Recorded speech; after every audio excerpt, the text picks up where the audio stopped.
오늘 함께 보실 하나님 말씀, 요한계시록 18장에 있는 말씀 함께 보도록 하겠습니다.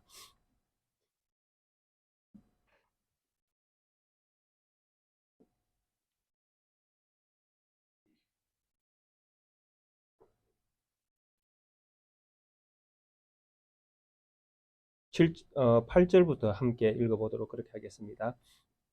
요한계시록 18장 8절부터 마지막 24절에 있는 말씀까지 함께 읽어보도록 하겠습니다. 그러므로 하루 동안에 그 재앙들이 이르리니 곧 사망과 애통함과 흉년이라. 그가 또한 불에 살라지리니 그를 심판하시는 주 하나님은 강하신 자이심이라. 그와 함께 음행하고 사치하던 땅의 왕들이 그가 불타는 연기를 보고 위하여 울고 가슴을 치며 그의 고통을 무서워하여 멀리 서서 이르되 화이또다 화이또다 큰 성 견고한 성 바벨론이여, 한 시간에 네 심판이 이르렀다 하리로다. 땅의 상인들이 그를 위하여 울고 애통하는 것은 다시 그들의 상품을 사는 자가 없음이라. 그 상품은 금과 은과 보석과 진주와 세마포와 자주 옷감과 비단과 붉은 옷감이요 각종 향목과 각종 상아 그릇이요 값진 나무와 구리와 철과 대리석으로 만든 각종 그릇이요 계피와 향로와 향과 향유와 유향과 포도주와 감람류와 고운 밀가루와 밀이요 소와 양과 말과 수레와 종들과 사람의 영혼들이라. 바벨론아, 네 영혼이 담아둔 과일이 네게서 떠났으며 맛있는 것들과 빛난 것들이 다 없어졌으니 사람들이 결코 이것들을 다시 보지 못하리로다. 바벨론으로 말미암아 취부한 이 상품의 상인들이 그의 고통을 무서워하여 멀리 서서 울고 애통하여 이르되 화이또다 화이또다 큰 성이여, 세마포옷과 자주옷과 붉은 옷을 입고 금과 보석과 진주로 꾸민 것인데 그러한 부가 한 시간에 망하였도다. 모든 선장과 각처를 다니는 성객들과 선원들과 바다에서 일하는 자들이 멀리 있어서 그가 불타는 연기를 보고 예쳐 이르되 이 큰 성과 같은 성이 어디 있느냐 하며 뒷거를 자기 머리에 뿌리고 울며 애통하여 외쳐 이르되 화이또다 화이또다 이 큰 성이여, 바다에서 배부리는 모든 자들이 너의 보배로운 상품으로 지부하였더니 한 시간에 망하였도다. 하늘과 성도들과 사도들과 선지자들아, 그로 말미암아 즐거워하라. 하나님이 너희를 위하여 그에게 심판을 행하셨음이라 하더라. 이에 한심 선사가 큰 맷돌 같은 돌을 들어 바다에 던져 이르되 큰 성 바벨론이여, 이같이 비참하게 던져져 결코 다시 보이지 아니하리로다. 또 검은고 타는 자와 풍류하는 자와 퉁소 부는 자와 나팔 부는 자들의 소리가 결코 다시 네 안에서 들리지 아니하고 어떠한 세공업자든지 결코 다시 네 안에서 보이지 아니하고 또 맷돌 소리가 결코 다시 네 안에서 들리지 아니하고 등불빛이 결코 다시 네 안에서 비치지 아니하고 신랑과 신부의 음성이 결코 다시 네 안에서 들리지 아니하리로다. 너의 상인들은 땅과 왕족들이라. 네 목술로 말미암아 만국이 미혹되었도다. 선지자들과 성도들과 및 땅 위에서 죽임을 당한 모든 자의 피가 그 성 중에서 발견되었느니라 하더라. 아멘. 지난 시간에는 바벨론화 되어진 예루살렘의 그 음행의 어떤 그 죄악된 모습들을 우리가 함께 살펴보았습니다. 바벨론화된 예루살렘의 가장 큰 죄악된 모습이 음행과 사치라고 말씀을 드렸습니다.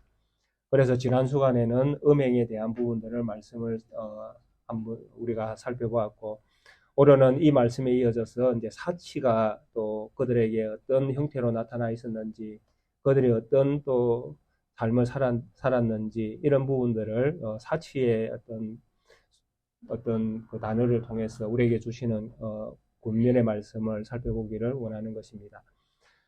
이스라엘 백성들에게서 가장 중요한 예루살렘 성전 중심의 삶은 그들이 포기할 수 없는 하나님을 향한 믿음의 삶을 요구하는 것이었습니다. 그럼에도 불구하고 이 예루살렘을 중심으로 살았던 이 이스라엘 백성들의 삶이 하나님을 떠난 삶으로 그들이 보여줬다는 것은 참으로 우리에게 주는 교훈이 적지 않습니다. 교회 안에서도 충분히 이런 일들이 일어날 수 있기 때문에 그렇게 우리가 생각을 할 수 있는 것입니다. 이들이 음행을 통해서 그들의 어떤 정체성을 철저하게 보여주었던 것이 그들에게는 하나님이 그냥 헛상과 같은 하나님이었다라는 것입니다. 실질적으로 그들이 하나님과 시내산에서 부부의 언약을 맺었고 또 광야의 여행을 통해서 미르의 어떤 그런 단 꿈을 꾸면서 살았었지만은 결국 그들이 선택한 것은 이방 신들이었고 이방 신들로 말미암아 주어지는 부귀영화였다라는 것입니다. 그래서 이스라엘 백성이 이런 것들을 추구하는 이런 모습들을 하나님께서는 음행의 어떤 모습으로 말씀을 하셨고 이 음행의 어떤 모습을 이스라엘만 가진 것이 아니라 만국이 다 함께 이 음행에 동참을 했다. 이렇게 성경이 우리에게 말씀을 해 주셨다라는 것입니다. 특별히 3절에서 우리가 그것을 볼 수 있었습니다. 그 음행의 진노의 포도주로 말미암아 만국이 무너졌으며 또 땅의 왕들이 그와 더불어 음행하였고 땅의 상인들도 그 사치의 세력으로 치부하였다. 이렇게 정의를 내림으로써 이스라엘이 자기들만 망하는 것이 아니라 그들이 하나님을 떠난 그 결과로 만국까지도 무너뜨리는 이런 어떤 상황까지 이르게 했다라는 것입니다. 그만큼 이스라엘이 어떻게 쓰는가 하는 것이 중요했다라는 것입니다. 이스라엘이 어떻게 쓰는가? 하나님께서 하나님의 백성으로 하나님의 나라의 어떤 모습으로 이 땅 가운데에 모델로 세워둔 나라가 이스라엘이었고 그들이 이 이스라엘 중심에서 성전 중심, 특히 하나님과 어떻게 관계를 맺고 살아야 하는가를 보여주는 이 성전 중심의 삶에서 그들이 믿음의 어떤 모습, 정체성을 잃어버리게 되어질 때에 그들만 잃어버리는 것이 아니라 그들만 심판을 당하는 것이 아니라 그들과 함께 거기에 동참했던 모든 만국이 함께 망하는 그런 어떤 역사의 어떤 상황을 우리에게 보여주고 있다는 것입니다. 그래서 이 교회가 이 땅 가운데 존재할 때에 정말 예수 그리스도께서 우리에게 주셨던 그 말씀을 우리가 다시 한번 새겨야 한다라는 것입니다. 그것이 무엇이었습니까? 너희는 세상의 빛과 소금이다라는 것. 그래서 교회가 이 정체성을 잃어버리면 교회가 또 작게는 우리 각인들을 이야기할 수 있겠죠. 내 자신이 빛과 소금됨을 잃어버리게 되어지면 밖에 버려져서 밟힐 뿐이라는 것이죠. 결국 우리도 심판의 대상이 되어진다는 것입니다. 그래서 오늘날 우리가 뭐 세계 교회를 다 돌아보는 것도 뭐 필요하겠지만 궁극적으로 우리가 이 땅 가운데에 우리가 살고 있는 우리의 터전 가운데에 한국 교회를 한번 보시면 이 한국 교회는 과연 세상에서 빛과 소금의 역할을 감당하고 있는가 하는 것을 우리 스스로 진단할 수도 있다라는 것입니다. 그만큼 이 교회가 교회로서의 정체성을 잃어버리면 세상이 물불을 가지지 않는 상황이 이를 수밖에 없다라는 것입니다. 오늘날 한국 교회의 정치, 문화, 사회, 교육 어디에서 하나님의 어떤 흔적들을 찾을 수 있습니까? 도무지 하나님의 어떤 정의, 또 하나님의 공정, 하나님의 어떤 다스림, 뭐 이런 것들을 기대할 수 있는 어떤 그런 환경이 전혀 마련되어 있지 않습니다. 아마 국회의원들 가운데에 상당수가 아마 그리스찬일 것입니다. 뭐 아주 오래전 통계일 수도 있는데 제 기억으로는 한 60% 이상이 교회 다녔던 적도 있었던 것 같습니다. 그런데 그런 어떤 국회 안에서 일어나고 있는 그들의 어떤 삶의 현장을 한번 보십시오.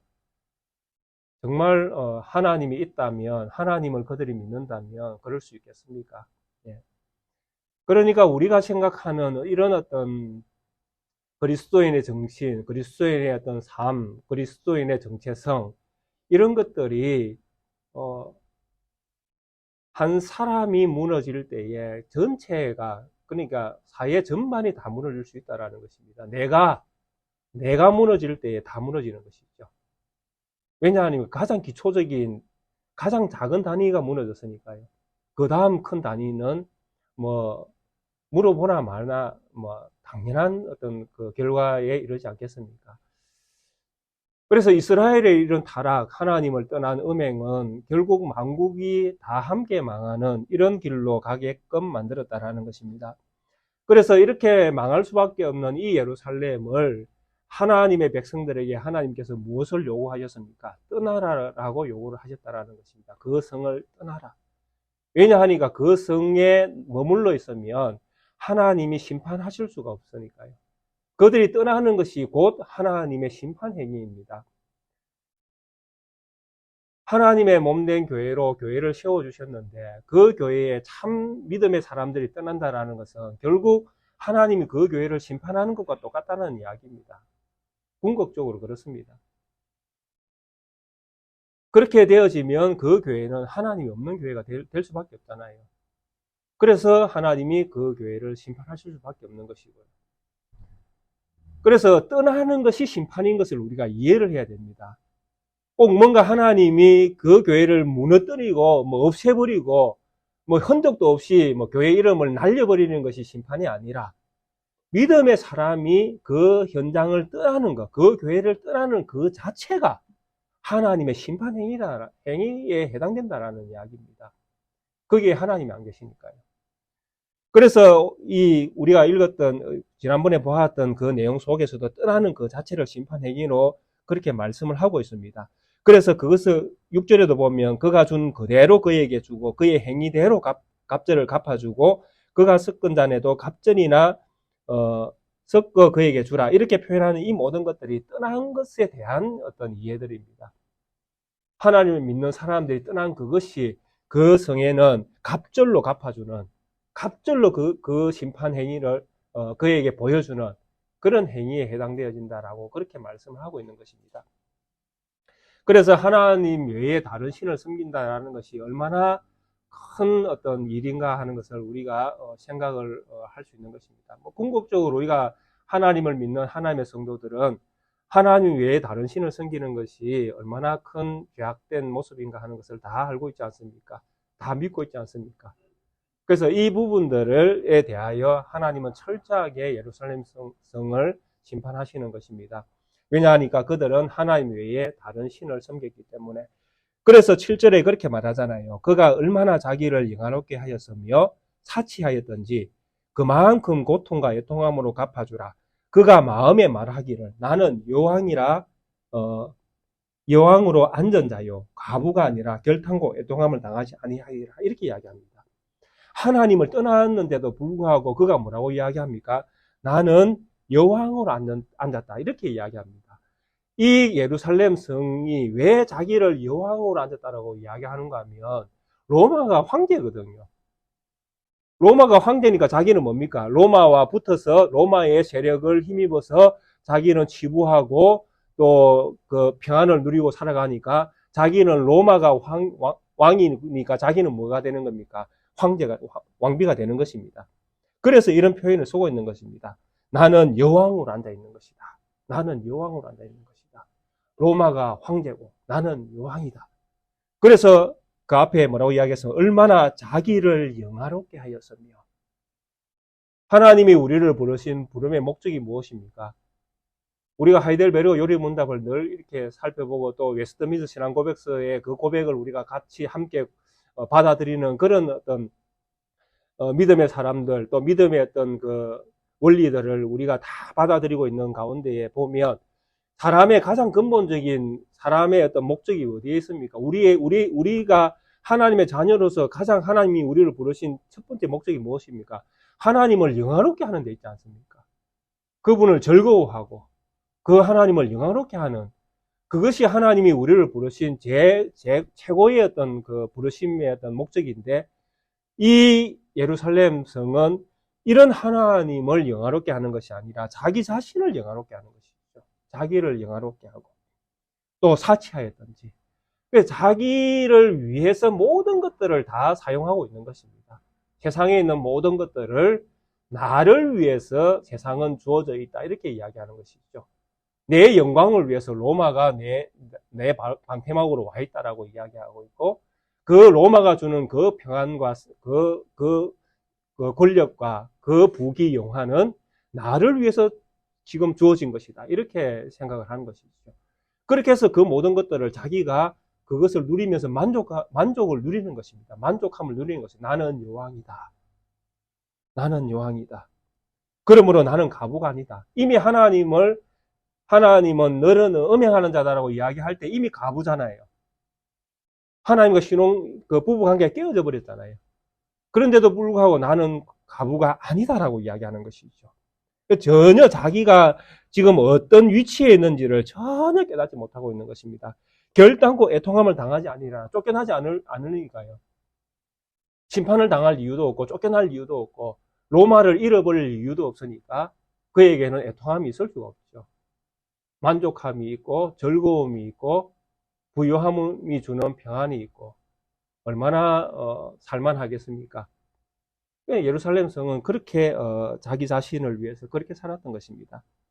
그런데 하나님은 뭐라고 말씀합니까? 그러므로 하루 동안에 그 재앙이 이르리니 곧 사망과 애통함과 흉년이라.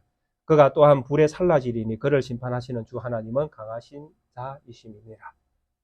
하나님이 그를 반드시 심판하겠다고 말씀하십니다.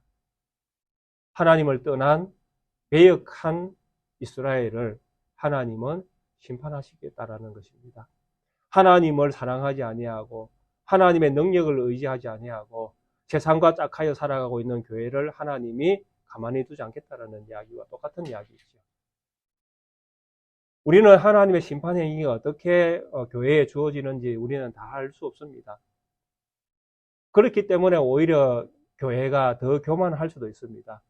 왜냐하니까 하나님이 교회를 사랑하시는 것처럼 보여지고 있기 때문에 그렇습니다. 평안이 있다라는 이야기는 교회에 어떤 문제가 없다라는 이야기는 그들 스스로 만족을 누릴 수 있다라는 것입니다. 아, 우리가 잘하고 있구나. 우리가 잘 믿고 있구나. 그렇게 생각할 수 있잖아요. 뭔가 우리가 생각하는 어떤 심판의 어떤 모습들이 나타나지 않을 때는 우리가 얼마든지 안심할 수 있다라는 것입니다. 그래, 괜찮다. 우리 잘하고 있다. 소선지서에 보면 선지자들이 그렇게 이야기했지 않습니까? 거짓 선지자들이 너희는 평안하다, 평안하다, 평안하다. 평안하니까요, 실제로. 별 문제 없이 살아가고 있으니까요. 일상에 뭐 어떤 즐거움도 있고, 또 삶에서 어떤 가지는 것도 있고, 누릴 수 있는 것도 있고, 또 교회가 어떤 건물도 가지게 되어지고, 사람도 충분히 모이고, 또 재정적으로 넉넉하고, 여러 문제가 없을 수 있잖아요. 주일날 설교를 딱 하면 모든 성도들이 은혜 받는 것처럼 앉아있고, 그런 상황들이 우리에게 주어져 있을 때에 교회는 전혀 위기의식을 느끼지 못할 수가 있다는 것입니다. 아, 우리가 잘하고 있구나. 잘 믿고 있구나. 우리가 믿는 이것을 하나님께서 인정을 하시는구나.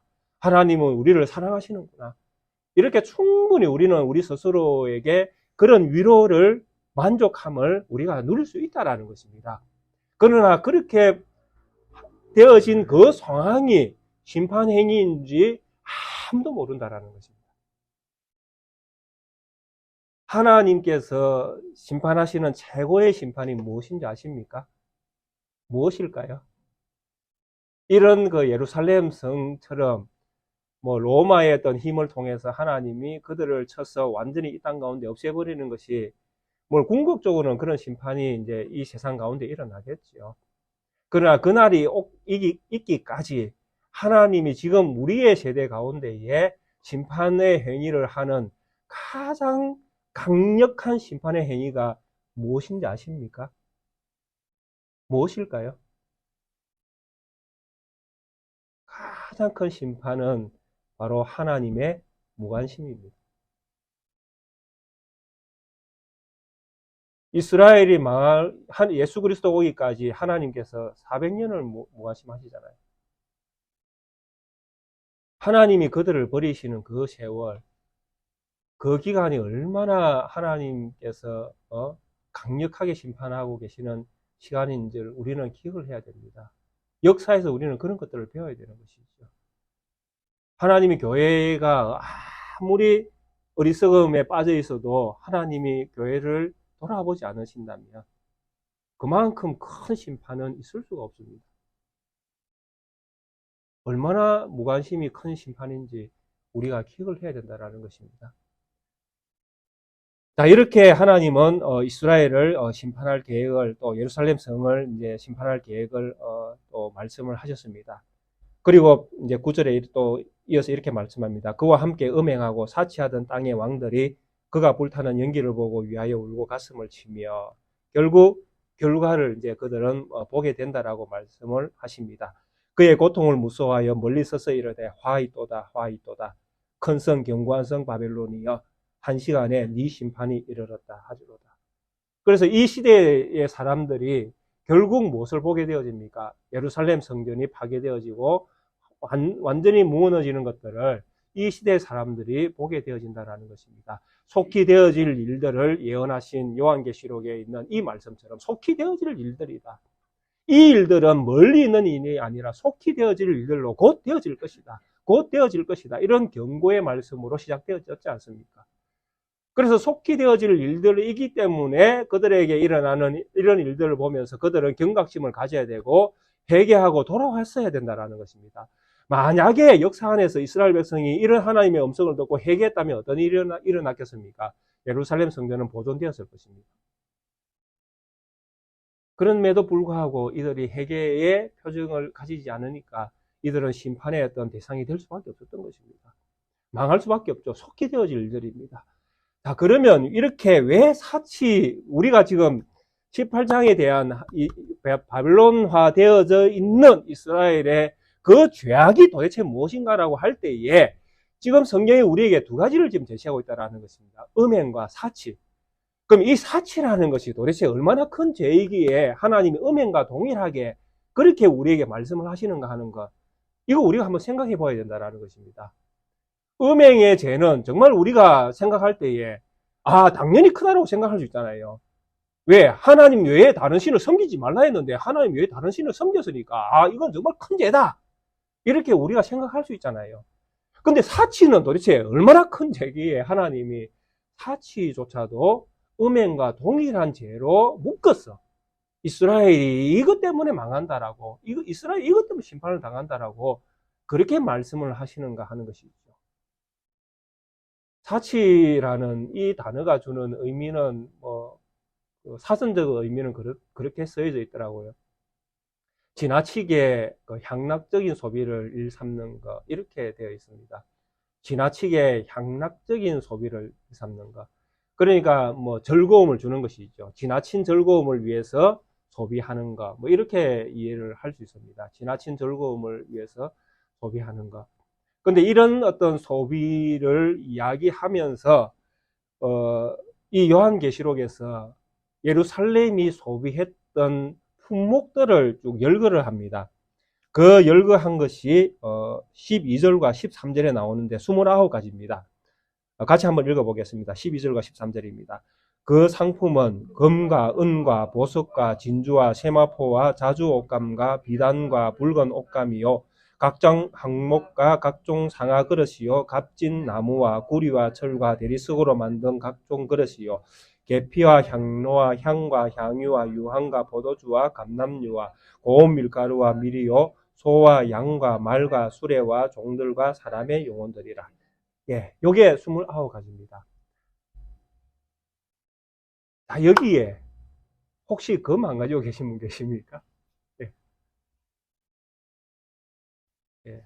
저는 다행히 없네. 저는 금이발도 없습니다. 예, 예.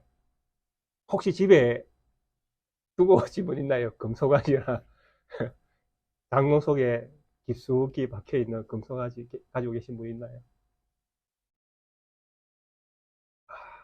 참, 금은 일상적으로 우리가 충분히 가질 수 있는 것들입니다. 그죠? 보석 종류도 많잖아요. 다이아, 12보석 안에 보면 희한한 것들, 자주, 수정, 이런 것들도 있고요. 진주, 세마포, 고운 옷감도 우리가 있지 않습니까? 비단, 붉은 옷감, 또 대리석, 향, 포도주, 참 이런 것들을, 하나님께서 열거하시면서 이런 것들로 인해서 예루살렘이 사치했다. 이런 말씀을 하십니다. 근데 문제는 이것을 가지고 있나 가지고 있지 않느냐 하는 문제는 근본적으로 문제가 될 수는 없습니다. 그러니까 예를 들면 금을 가졌다고 해서 사치다라고 말할 수는 없다라는 것입니다. 내가 돈이 좀 있다고 해서 내가 사치스럽다라고 이야기할 수 없다라는 이야기입니다. 문제는 무엇이겠습니까? 문제는 무엇이겠습니까? 문제는 마음이지요. 모든 것들은 하나님께서 우리에게 말씀하실 때에 음행이라고 이야기할 때에 그 음행의 문제가 무엇입니까? 마음이잖아요. 내 마음에 하나님 외에 다른 신을 두었다라는 것이잖아요. 내 마음에. 사치라는 것, 소비라는 것은 내 마음에 무엇이 생긴 것입니까? 욕심이 생기는 것이잖아요. 아담과 하와가 선악을 알게 하는 나무의 실과를 따먹은 가장 근본적인 이유가 무엇입니까? 욕심이잖아요. 욕심. 무엇과 같이 되고 싶은 욕심? 하나님과 같이 되고 싶은 욕심. 그러니까 하나님이 필요 없는 세상이 열리는 것이잖아요. 선악을 알게 하는 나무의 실과를 먹는 순간에 하나님 없이 자기들이 하나님이 되는 세상이 열리는 것입니다. 그래서 그것을 탐하고 따먹었던 것이잖아요. 네가 하나님처럼 된다라는 그 말에 속아서 네가 하나님처럼 된다. 그러니까 네 마음대로 앞으로 할 수 있다. 네가 먹고 싶으면 먹고 사고 싶으면 사고 갖고 싶으면 갖고 그 너의 어떤 모든 선택이 가장 이제 절대적인 어떤 그 권력이 되어질 것이다라고 할 때에 그것을 선택한 것이잖아요. 하나님이 없는 세상을 보면 바로 이것이 보여집니다. 하나님을 믿지 않는 사람들의 삶을 보면 이것이 보여집니다. 모든 것의 주인이 누구입니까? 자기 자신이에요. 7절에도 말하던 그가 얼마나 자기를 영화롭게 하였으며 이렇게 이야기하잖아요. 얼마나 자기를 영화롭게 하였으며 세상 사람들이 무수하는 것은 아무것도 없습니다. 오직 자기를 위해서 사는 것입니다. 내 가정, 나와 연관되어 있는 모든 것들을 위해서 그들은 살아가고 있습니다. 그래서 금을 취하는 것도 자기를 위해서 취하는 것이죠. 은을 취하는 것도 통장에 많은 돈을 넣어 놓는 것도 누구를 위해서? 자기를 위해서. 만약에 여기 앉아 계신 분 중에 통장에 돈이 넉넉하게 있는 것 때문에 마음의 평안을 누리시는 분이 계시다면 그분은 사치하시는 분이에요. 이해가 되십니까? 마음이 어디에 있는가의 문제예요. 돈이 있고 없고의 문제가 아닙니다. 그것에 무엇이 있을 때에, 마음이 있을 때에 문제가 생기는 것입니다. 건부치를 가지고 있는 게 문제가 아닙니다. 건부치를 가지고 있는 그것이 나에게 위로가 되고 평안을 주고 내가 좀 이렇게 사는데 어깨에 힘이 좀 들어가는 그런 상황이면 그 사람은 사치하는 사람이에요. 이해가 되십니까? 모든 것들은 마음에서부터 출발이 되어지는 것입니다. 그래서 지금 이스라엘에 있는 이 예루살렘 성에 있는 이 사람들이 누리는 이 모든 것들이 궁극적으로 무엇을 이야기하는 거는 내 마음이 여기에 다 빼앗겼다는 이야기입니다. 내가 이것들만 바라보고 살아간다는 것이죠. 내 삶의 희망은 금이고 내 삶의 희망은 은이고 내 삶의 희망은 진주 목걸이다. 그래서 이것만 있으면 하나님을 없어도 된다는 것이죠. 예배는 그냥 형식적으로 드리면 된다는 것입니다. 예배에 나와서 형식적으로 내가 그리스도인 척하고 예배에 참여하고 그리고 집에 돌아갔을 때는 건부치 이렇게 만지면서 아이고 좋다, 아이고 내 새끼 이렇게 하면서 살아가면 된다라는 것입니다. 이것이 예루살렘이 가지고 있는 정신이에요. 이들의 정신이 이것을 보여주고 있다는 것입니다. 그래서 이들은 하나님을 떠난, 그래서 이들은 음행하는 자였고 사치하는 자였다는 것입니다. 그래서 이들은 망할 수밖에 없다는 것입니다. 물론 음행과 사치 이 두 가지를 이제 이야기했지만은 궁극적으로는 우리가 누구를 섬기는가에 대한 문제를 제기하는 것입니다.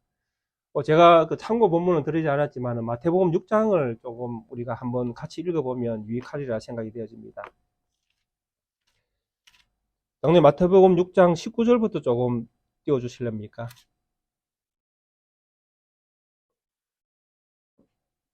예수님께서 산산수훈 가운데 주셨던 말씀인데 이것이 궁극적인 어떤 해결, 우리에게 주는 이런 말씀들의 어떤 해결, 그리고 우리가 무엇을 믿어야 되고 무엇을 또 신뢰해야 되고 또 우리가 어떤 믿음의 어떤 정신을 가지고 살아야 하는가, 궁극적으로 우리에게 주시는 어떤 교훈이 되어줄 수 있습니다.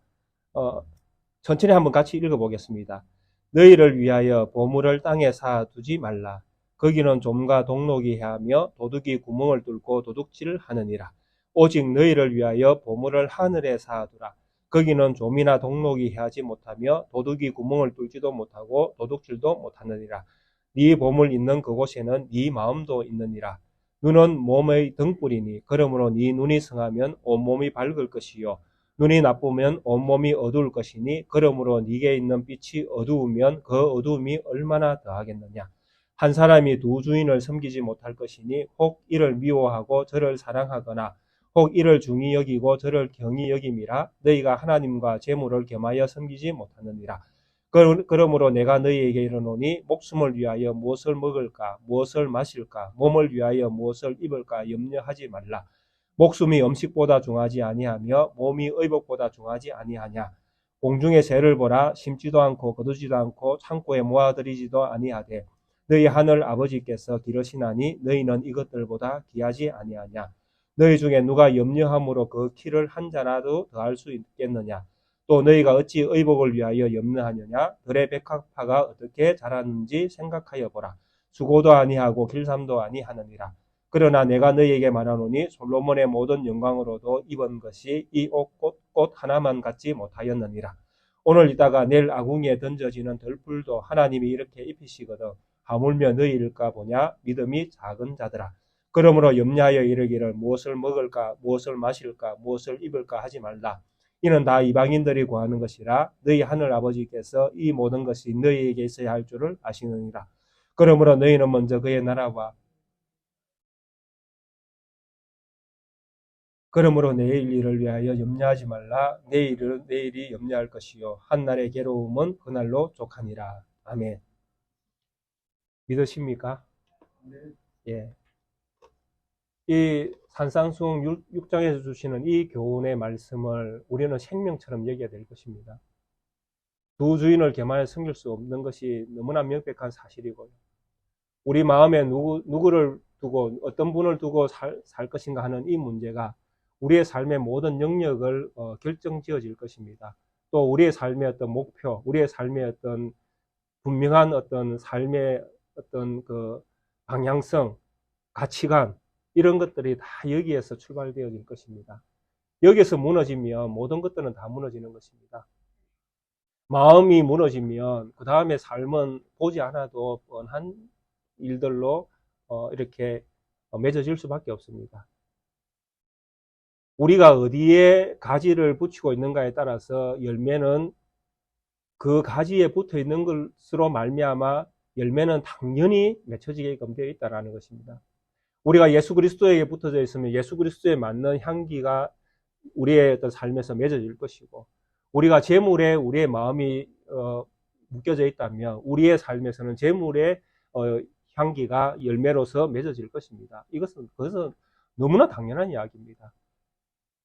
그래서 우리의 모든 삶을 보면 우리가 무엇을 목적으로 살아가고 있는가 하는 것도 보여줄 수 있다는 것은 충분히 일리가 있는 말씀이 되어질 수 있다는 것입니다. 그래서 이런 어떤 이유 때문에 저는 이 음행과 사치를 같이 하나님께서 요한을 통해서 우리에게 말씀하셨다라고 그렇게 믿고 있는 것입니다. 정말 사치가 아무것도 아닌 것처럼 우리는 생각할 수 있습니다. 조금 뭐 누리는 것이 무엇이 죄입니까? 라고 할 수 있습니다. 조금 더 다른 사람보다 내가 더 가진 거, 그거 내가 좀 더 즐겁게 사용하는 건 무엇이 문제입니까? 충분히 그럴 수 있습니다. 그러나 그것을 통해서 얻고자 하는 것이 내 마음의 평안이고 위로고 또 내 만족이라면 그것은 문제가 되어진다는 것입니다. 그것을 충분히 사용해서 하나님의 나라와 그 의를 이루는 것이라면 100번, 1000번, 10,000번 사용해서 그 영광을 누려야 되는 것이죠.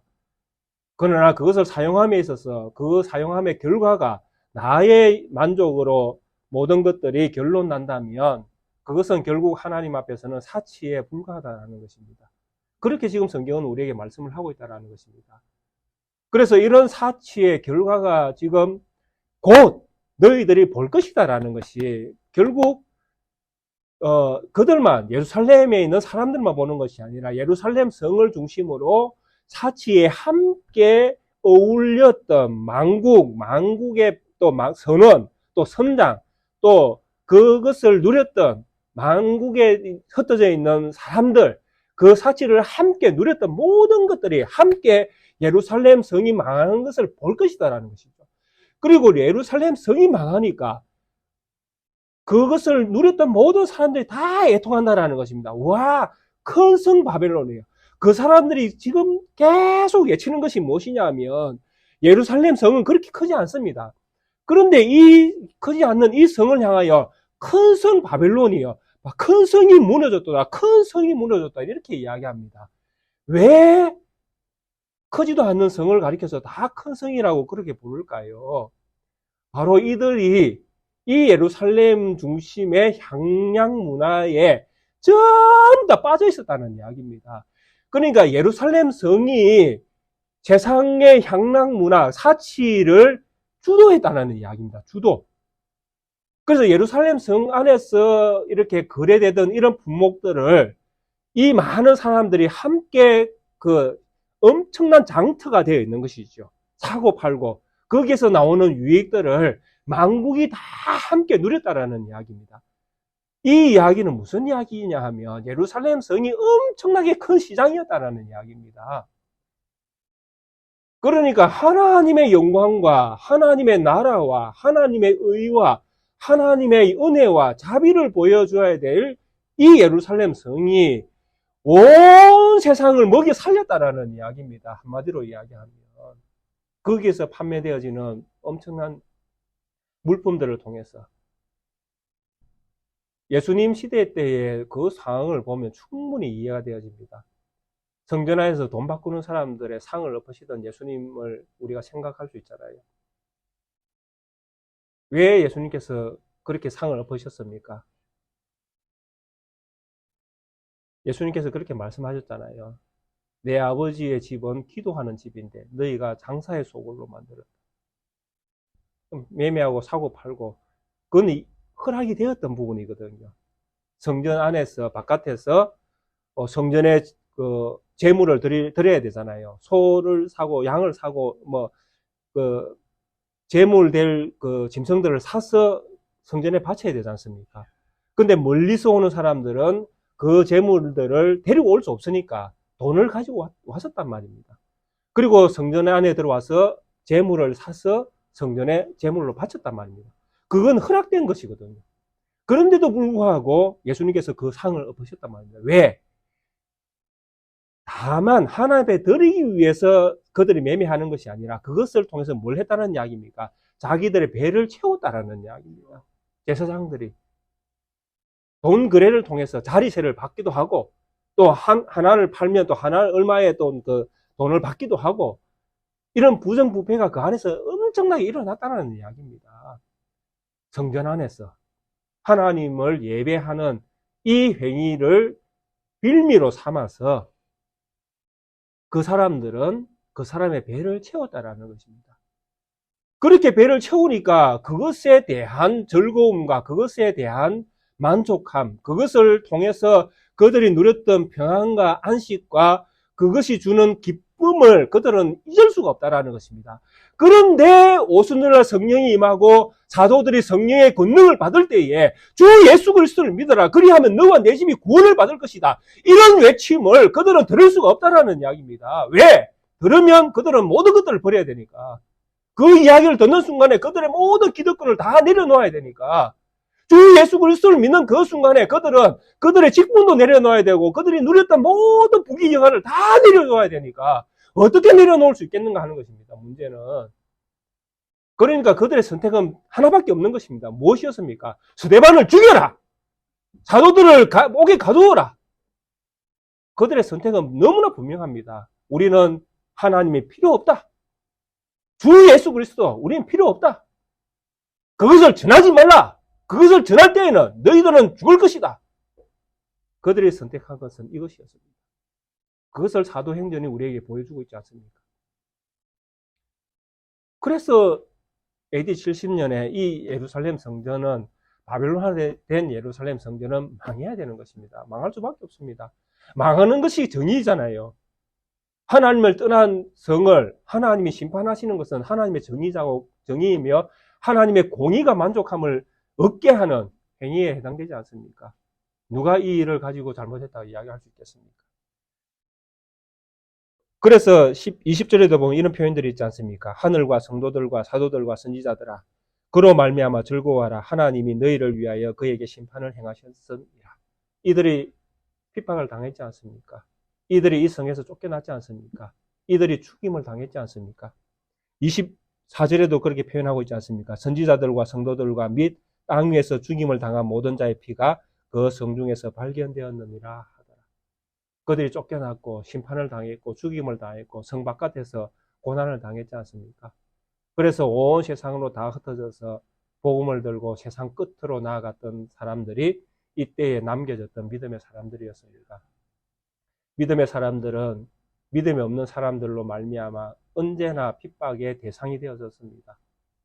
하나님을 믿는 믿음의 사람들은 그 믿음을 가지고 하나님께서 어렵다는 곳으로 나아갔지만 믿음이 없는 사람들은 그 믿음 없는 것을 가지고 믿음 있는 자를 박해했다라는 것입니다.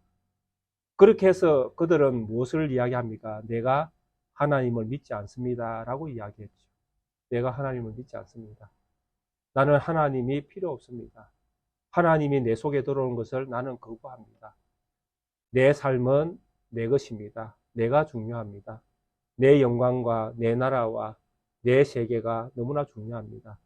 그러니 누구도 내 속에 들어와서는 안 됩니다 라고 그렇게 이야기했던 사람들이 이 시대에 하나님을 떠났던 예루살렘 성전 중심의 사람들이었습니다.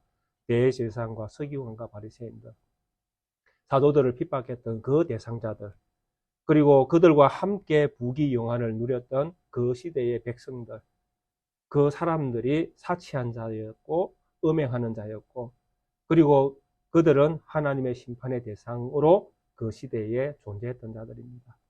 그들에게서는 소망이 없습니다. 그들은 맷돌과 같이 바다에 던져질 것입니다.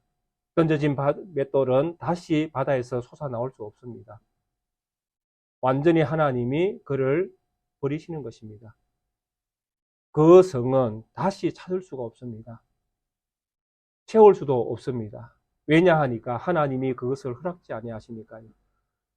무너진 성을 다시 세우면 되지요. 다시 세울 수 없습니다. 하나님이 AD 70년에 예루살렘 성전을 파괴하고 그것이 다시 세워지는 것을 허락지 않습니다. 왜? 새로운 하나님의 성전은 바로 여기에 있기 때문에. 무슨 말 이해가 되십니까? 새로운 성전은 바로 여기 우리 가운데 있기 때문에. 이 새로운 성전에 하나님이 계십니다.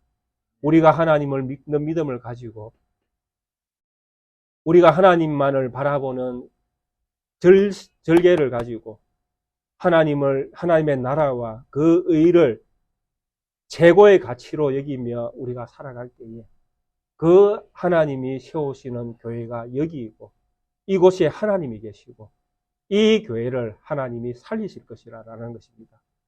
들에 핀 그 아무것도 아닌 들꽃조차도 피게 하시고 좋은 열매를 맺게 하시는 그 하나님께서 사랑하시는 우리를 하나님이 결단코 버리지 아니하신다라는 것입니다. 그것이 오늘 우리에게 주시는 하나님의 말씀이십니다. 이 하나님의 말씀 의지해서 우리에게 주어진 모든 날들을 우리를 위해서가 아니라 하나님의 나라와 그 의를 위해서 살아가시는 우리 모든 성도님들의 삶이 되어질 수 있기를 주의 이름으로 축원드리겠습니다. 함께 찬송가 346장을 찬송드리도록 하겠습니다.